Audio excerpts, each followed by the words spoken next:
ఓం శ్రీ మాత్రే నమః. అందరి నమస్కారం అండి. ఈరోజు మనం కుబేర యంత్రం గురించి మాట్లాడుకుందామండి.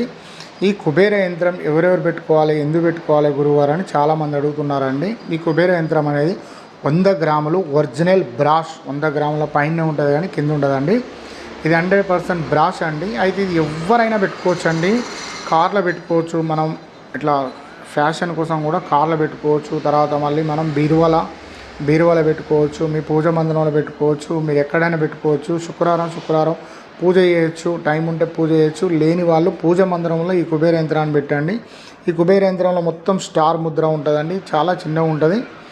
ఇది ఏంటంటే ఇది మీరు ప్రతి ఒక్కరు తీసుకోండి. ఒరిజినల్ బ్రాస్, దీని పాలతోని నీళ్ళతోని కడగవచ్చు, పెట్టవచ్చు. ఎప్పుడైతే మీరు కుబేర యంత్రాన్ని పూజిస్తారో అప్పుడు మీకు పట్టిన దరిద్రాలన్నీ తొలగిపోయి అష్ట ఐశ్వర్యాలు కలుగుతాయి, ధన సంపద అన్నీ పెరుగుతాయి. అష్ట ఐశ్వర్యాలు కుబేర స్వామి కాబట్టి చాలా బాగుంటుంది. మంత్రం అన్నీ మేము ఉపదేశం ఇస్తామండి. ధన్యవాదాలు.